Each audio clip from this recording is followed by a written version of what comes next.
Yo guys, selamat datang di channel XTID. Dan pada video kali ini kita nggak bikin video panjang-panjangnya kayak gimana. Kita cuma mau bikin video pendek, cerita sekaligus mungkin nostalgia saya terhadap Sony Xperia 5 yang launchingnya itu udah dari tahun 2019 bener kan ya? Berarti sekarang udah hampir 5 tahun HP ini jalan. Dan HP ini udah nemenin saya selama 3 tahun. Saya beli HP ini di tahun 2022 kayaknya, kalau nggak salah. 2022 atau 2023 gitu. Dan sekarang udah 2026. Ya, 2023, sekarang 2026, udah jalan hampir 3 tahun. HP ini, Sony Xperia 5 ini nemenin saya. Dan ada sedikit cerita, nanti mungkin saya bakal ceritain. Ini HP pertama saya kebetulan, dan sekarang mungkin waktunya buat saya cerita soal Sony Xperia 5 Mark I atau generasi pertama dari Sony Xperia 5. Yang feel genggamnya itu ini enak banget sih, 6,1 inci. Dia kan layarnya kecil ya, kayak Samsung S23 6,1 inci, cuman aspek rasionya 21:9 yang bikin dia itu lebih panjang daripada Samsung S23. Hasilnya feel genggamannya enak banget. Komentar soal desainnya lebih panjangnya lagi kurang lebih begini.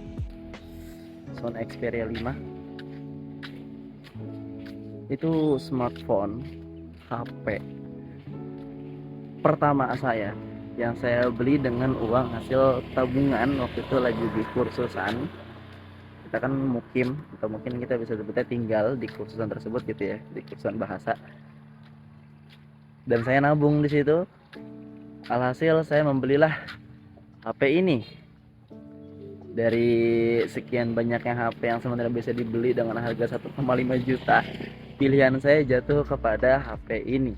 Alasannya simpel, saya mau kelihatan beda dari teman-teman yang ada di tempat kursusan saya itu, yang HP-nya itu biasa Samsung atau mungkin ada yang iPhone. Saya mau beli HP yang mungkin terlihat berbeda gitu. Bahasanya dulu nggak tahu kalau itu sebenarnya anti mainstream, mau dilihat biar kita tuh nggak ngikutin yang lain gitu. Disitulah pilihan saja jatuh kepada Sony Xperia 5. Saya lihat reviewnya, saya lihat pembahasannya, lihat plus minusnya, beberapa spek-speknya juga. Akhirnya setelah beberapa kali pertimbangan, saya putuskanlah untuk membeli Sony Xperia 5 ini. Itu tadi cerita saya, yang akhirnya setelah membeli ini, saya megang HP ini sampai sekarang.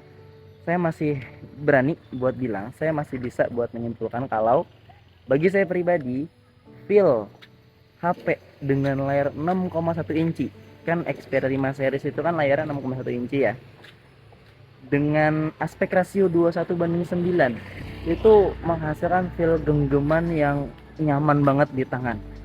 Makanya saya tuh selalu suka dengan Sony Xperia, terutama Sony Xperia 5 series, karena aspek rasio 21:9 itu dengan kombinasi 6,1 incinya menghasilkan HP yang saya pegang itu nyaman banget gitu. Buat dipakai satu tangan itu asli beneran senyaman itu guys buat saya. Ini buat saya pribadi ya. Kalau teman-teman beda pendapat silahkan gitu. Boleh juga mungkin pendapatnya teman-teman sendiri ditulis di kolom komentar. Itu komentar saya buat desainnya. Pokoknya kalau untuk Sony Xperia, kalau ditanya pendapat saya soal desain, jawaban saya akan selalu sama. Saya suka dan sangat positif. Sebenarnya sampai ke desain Sony Xperia yang sekarang sih, yang ngikutin rasio HP yang lain juga. Oke, lanjut. Gak banyak yang bisa kita bahas. Kita langsung pindah ke performanya aja sedikit. RAM-nya 6 GB, storage internalnya itu 64 GB yang punya saya. Ada sebenarnya yang 128, tapi yang saya punya ini yang 64 GB. Dan SoC-nya atau chipsetnya itu menggunakan Snapdragon 855. Yang mungkin kalau teman-teman mau ngelihat performanya, saya ngebahas performanya, boleh teman-teman kepoin video Realme X3 Super Zoom. Kita udah pernah bahas, kita udah pernah review juga, singkat doang reviewnya. Tapi kalau memang teman-teman tertarik buat saya bahas Snapdragon 855 lagi, boleh di komen, di like juga videonya gitu, di share juga ke teman-teman yang mungkin mau ngelihat performa dari Snapdragon 855. Mungkin kalau misalkan di kolom komentar video ini atau mungkin di video ini rame, saya bisa pertimbangkan buat ngebahas HP yang pakai Snapdragon 855. Kemudian pindah ke layarnya, sama layarnya juga sebetulnya bagus buat dipakai nonton tuh, nyaman banget, enak banget. Layarnya kan kalau nggak salah 4K ya resolusinya. Cuman dengan kondisi yang kayak gini saya nggak bisa ngasih pendapat full soal layar dari Xperia 5 ini. Intinya saya bisa bilang kalau layar dari Sony Xperia 5 itu masih bagus banget. Kalau misalkan nggak ada masalah sama sekali ya, baik itu green line kayak yang kejadian di device saya ataupun shadow. Kemudian speakernya sebelum rusak ini masih sering saya pakai buat nontonin video unboxing review dari teman-teman tech reviewer yang lain, tech youtuber, atau mungkin podcast musik, film, dan yang lainnya lah. HP-nya masih sering saya pakai sebelum speakernya rusak. Dan sekarang speaker udah rusak, jadi saya nggak bisa, sama kayak layar tadi kasusnya, nggak bisa buat ngasih kesimpulan buat layar dan juga speakernya. Terus ke bagian terakhir dari HP ini, yaitu kameranya. Kamera dari Sony Xperia 5 itu di tahun 2025 masih bisa diandelin gak sih? Ya, sejauh ini footage yang teman-teman lihat ini, yang saya ngobrol sama teman-teman ini, itu diambil pakai kamera ultrawide dari Sony Xperia 5. Makanya mungkin gak terlalu stabil ya. Ini di 2K, saya pakai Cinema Pro. Di sini saya pakai aplikasi Cinema Pro. Resolusinya video paling renahnya bisa di 2K dan 30 fps. Adapun buat kualitas dari lensa utamanya nanti teman-teman bisa lihat di sampel foto dan video. Ini buat kamera ultrawide dulu aja lah kalau misalnya kita pakai di Cinema Pro. Bisa jadi satu video sendiri sih sebenarnya kalau misalnya kita mau ngebahas full soal kamera dari Sony Xperia. Buat sampel foto-fotonya boleh teman-teman lihat di sini juga. Nanti disusul sama sampel videonya juga. Dia punya setup triple kamera 12 megapiksel, ultrawide 12 megapiksel, main kamera 12 megapiksel, plus lensa telefoto 12 megapiksel. Telefotonya 2x. Sebenarnya kita juga nggak ngerti juga kenapa 2x ya. Kayak 1 kali, 2 kali, kenapa nggak 3 kali aja gitu ya lensa telefotonya. Ya tapi intinya triple kamera, kepake semua, berfungsi semua, no gimmick. 12 megapiksel semua. Yang kualitas fotonya teman-teman bisa lihat di sini sekarang. Buat hasil fotonya sendiri sih ini tergolong biasa aja sih, buat saya pribadi juga biasa aja. Hasil videonya teman-teman juga bisa lihat nanti setelah sampel foto ini. Itu juga B aja. Cuma kalau misalkan kita ingat harganya yang sekarang 1 jutaan kecil sih, ini udah oke lah. Selfie-nya juga udah oke.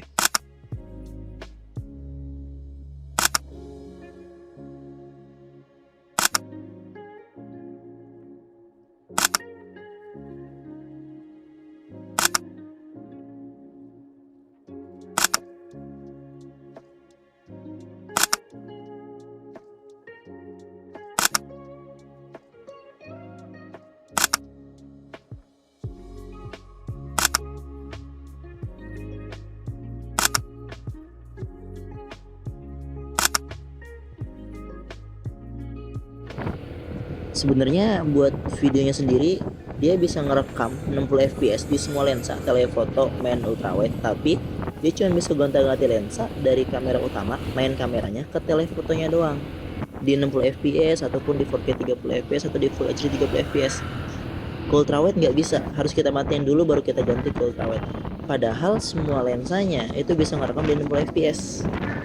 Jadi ya begitulah.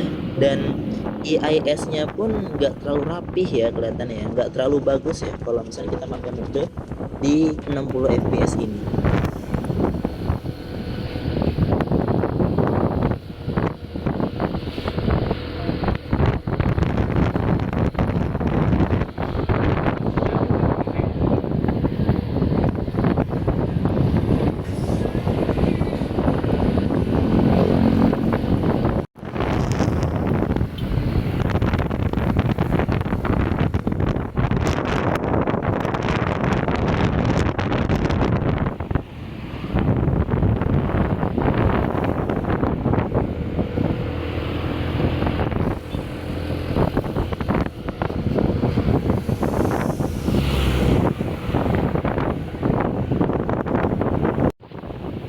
Nah, buat di 4K 30-nya kurang lebih hasilnya kayak begini. Kalau misalnya kita pakai ngerekamnya di motor, stabilisasinya lebih baik daripada di 60 fps tadi.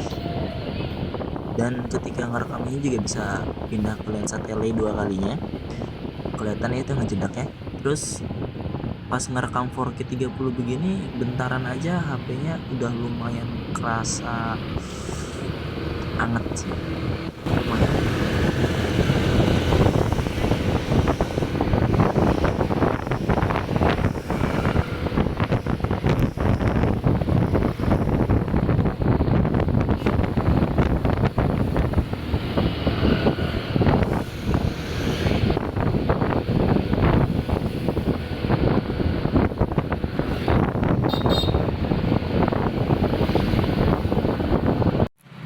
Kamera ultrawide juga bisa ngerekam di 4K 30 loh. Ultrawide di 4K 30, Full HD 60. Luar biasa sih. Soal kurang plus minus dari Sony Xperia 5 ini sendiri sih sebenarnya nggak banyak yang bisa saya sampaikan, karena sepanjang video ini teman-teman juga udah lihat layarnya. Sebenarnya kalau misalkan dia nggak bergaris, ini layarnya masih bagus banget sih. Plusnya ya, layarnya masih bagus banget walaupun dia masih 60 Hz, tapi ini layarnya bagus banget.